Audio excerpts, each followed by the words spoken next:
அதை வந்து வெறும் ஒரு ஒரு இலக்கியமா பார்க்குறவங்களும் இருக்கிறாங்க. ஆனா ராமனை நாங்க வணங்குறோம், வழிபடுறோம்ன்றவங்களும் இருக்காங்க. வழிபடுறோம்னு சொல்றவங்களுக்கு இது மனசு கஷ்டத்தை ஏற்படுத்தலாம். வழிபடுறவன் யாரும் கம்பன் கழகத்துக்கு வர்றவன் கிடையாது. கம்பன் கழகத்துக்கு வர்றவன்லாம் பேச்சு பொதுவா தானே பேசுறாங்க. இல்லைங்க. கம்பன் கழகத்துக்கு நானும் தான் போனேன். இப்போ நான் ராமனை வழிபடுறேன்னா, நான் வருஷம் கம்பன் கழகத்துக்கு போறேன். அதனால தான் சார் அங்க பிரச்சனை ஆகல. நான் திரும்பவும் சொல்றேன்.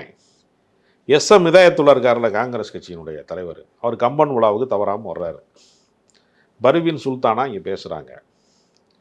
அங்கே கவியரங்கத்தில் கவிதை பாடின தஞ்சை இனியன் என்கிறவர் ஒரு இஸ்லாமியர். கவிக்கோ அப்துல் ரஹ்மான் தலைமையில் பல முறை வந்து கம்பன் கழகத்தில் கவியரங்கம் நடந்திருக்கு. பேராசிரியர் அகட விகடம் அப்துல் காதர் கம்பன் விழாக்களில் பல ஊர்களில் பேசிகிட்டு இருக்கிறாரு.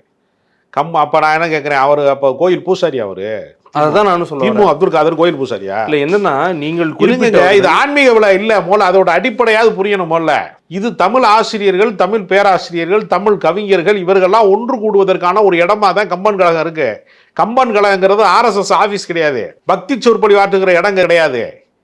அது வந்து தமிழ் இலக்கியம் படித்தவர்களுக்குள்ள ஒரு கொண்டாட்டம், அவர்களுக்குள்ள ஒரு நிகழ்வு நடத்துறாங்க. கடவுள் நம்பிக்கை இல்லாதவன் பல பேர் கம்பன் கழகத்தில் இருக்க எனக்கு தெரியும்.